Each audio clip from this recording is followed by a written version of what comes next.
is, I feel like it's been a back and forth conversation with college not paying athletes. And my opinion on this is I believe and I feel like colleges should pay athletes for numerous reasons. It's for the sole fact that everybody in this business benefit. But the players, I feel like they're getting robbed. A lot of players are getting robbed from, getting a piece of the pie like everybody else. They're taking advantage of them in so much different ways, and they earn that right, because without the players, you don't earn that money. So why not pay the players? It is very like it's sad, to be honest, to see some of the things that some of these players go through just to play sports, just to go to college. They've basically worked their whole life to go professionally, and some of them don't make it. Do you know that only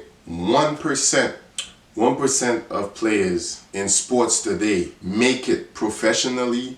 Thank you guys, my cast family, for watching my videos. Continue to share my videos. Their desired sports. Just think about that. Professionally, 1% of those players in college today are gonna make it professionally. That's a very small group. Very small group of players that's gonna make it. So why not pay the players in college? You have these colleges making billions of dollars. The NCAA as a whole make billions of dollars a year in revenue. Billions. So these colleges make millions off these players, but yet they don't want to pay these players. Why? The reason is why. Why not pay them? Because the argument here is, a lot of people say if you pay players to play in college, then they won't really take their education seriously. I don't believe so. Of course, you're gonna have some people, it's like, yo, I'm getting paid already.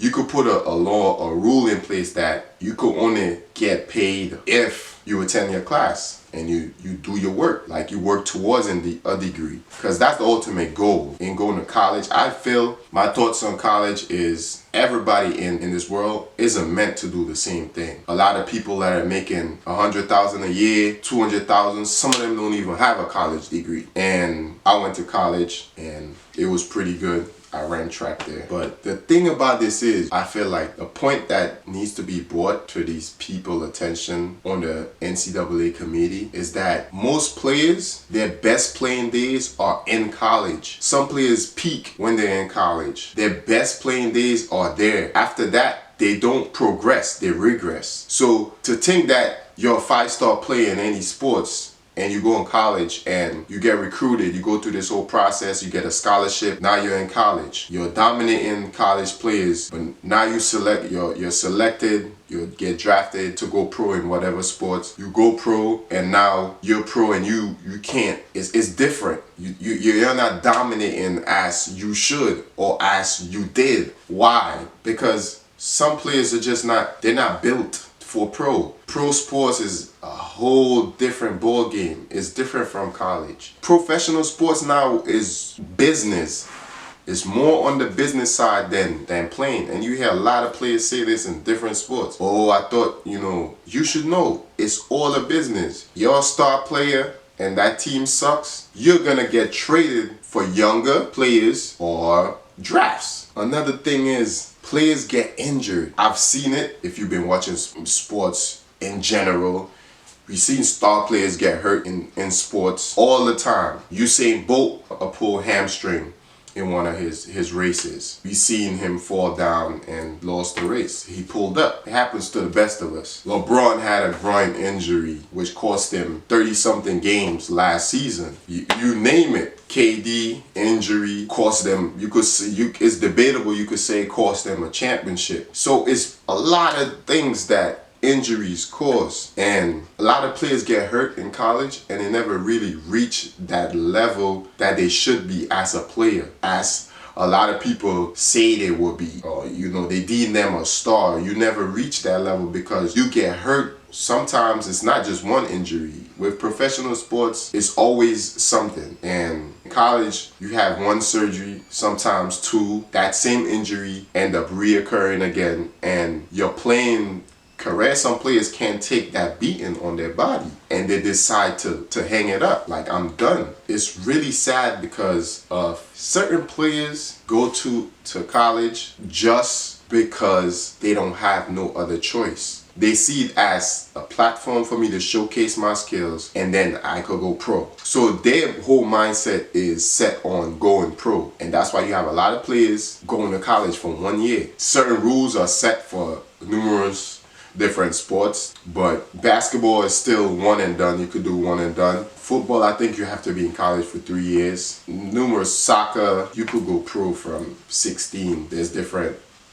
paths you could choose to go to if you want to become a pro. Yeah, so these players go to college to showcase their talent, and that's just the way they look at it. This is just one stop in my journey to become a pro. So I'm just gonna go here, leave after if I feel like I have a good shot of being drafted or being selected to go to the next level. And it all sometimes this happens because of family struggles. A lot of players, we don't know, we don't know what a lot of people are going through.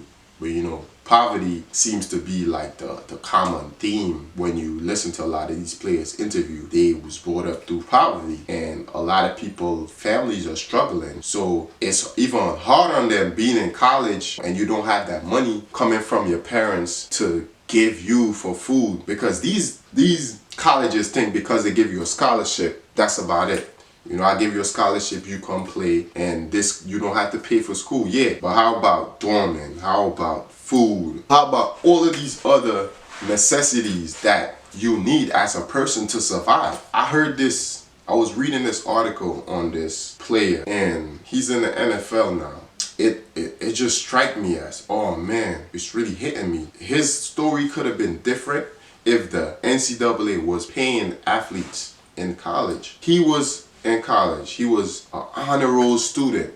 He had a 3.8 GPA, top of his class, but he was also an athlete. And he chose to enter the NFL draft for one sole reason. His mother was struggling and he wanted to get her out of that life. And he decided to give up his scholarship and give up his education. You know how hard that must have been on him to give up your education, being an honor student, top of your class, to go play professional just so you could earn some money, so you could not see your mother struggle anymore, not see your family not have food to eat, or don't know how they gonna get food to eat.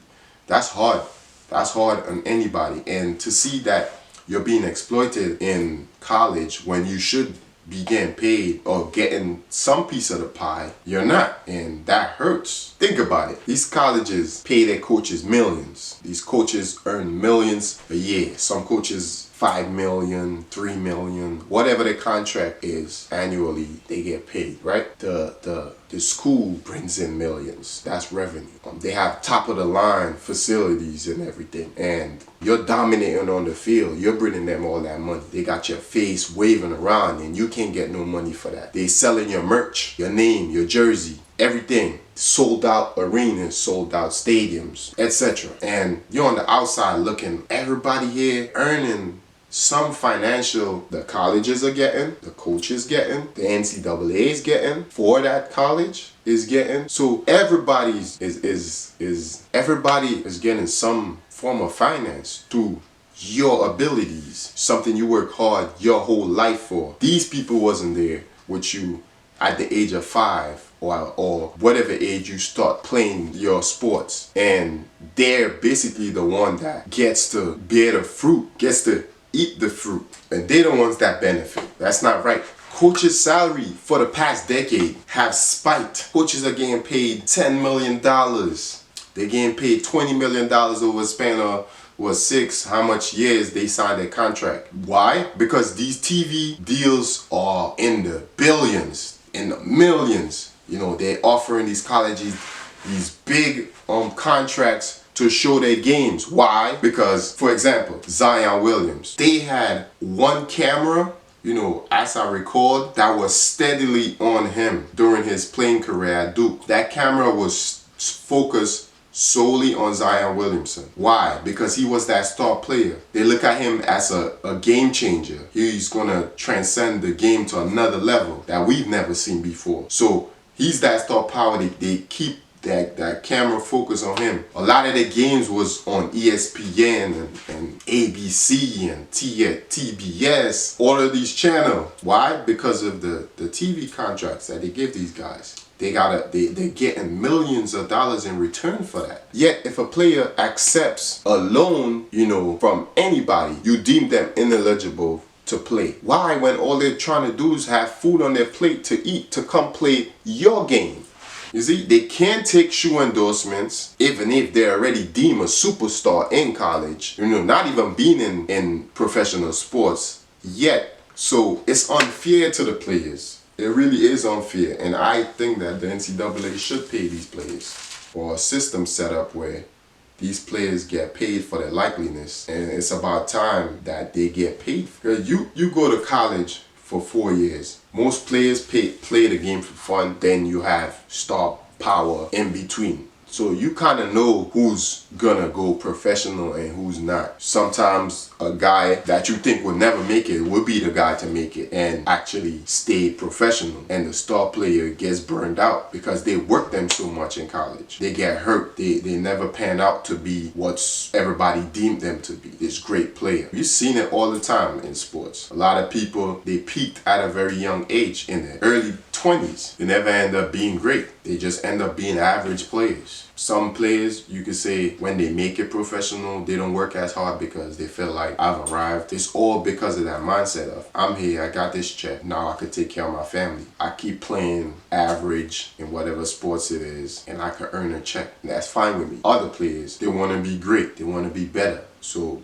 they go and work on their game to improve that. This system is just set up for one set of individuals to earn, but the right set of individuals, which are the players. You keep your players happy. No one wants to be left out of getting paid for anything that they do. Getting paid for their hard work and looking at everybody else benefiting from your hard work, and you can be the only one not benefiting from that. This is going to be a problem, and I feel like these players have taken it for a long, very long time. Some people try to downplay it, or if they get paid in college, they won't come to college. They will just go pro. Now you kill college sports. No, you won't kill college sports. The star athletes just wouldn't come no more beginning right now, where star players are not going to college because they're finding other routes. Like, I could go overseas and play professionally and then go into my sports of choice, becoming a professional. You don't have to go to college. It's the easiest route. It's the fastest route, actually. And you get showcased a lot more to these sports organizations. So they see you. You're right there. You're accessible. They get to learn you, to have a first insight on the person you are. So it is easier. But players could always go overseas. They could always not go to college and totally train on their own. The NCAA just pay the players. I think they've earned that much to get paid. I don't think it's gonna hurt you in no way. You're still gonna make your billions of dollars. The colleges are still gonna make millions. Players are still gonna go to college. It would just be, I think, more enticing to some. Oh, I'm gonna get paid here, so I can help out my family. And at least if I don't make it professionally, I know my parents is not struggling. My family is good because I earned some level of income in college while getting an education, and you actually might keep players in college for longer by paying them because they have something to look forward to, is getting that money. Gonna get paid, so they will stay in college for 4 years. Some players might not, but in everything is pros and cons. That's just life. It's nothing to lose. The money's always gonna be money. Money's gonna be there. In sports, it's truckload of money everywhere. Everybody gains. But in this case, the players don't gain. And it's about time y'all pay them because they put their life on the line. They put their body on the line. Their hard work. They're dedicated for one goal, which is to make it professionally in any sports. Most of them don't. They play their whole career in college and they don't even make it professionally. What do they have to prove for that? Nothing but a beat up body because they get injured through their college career. And sometimes they have a degree, they got something to fall back on. What if they don't finish? Some players enter into drafts and they don't get selected. Click that subscribe button, like, share, comment, share my videos with your friends, with your family. I thank you for the support.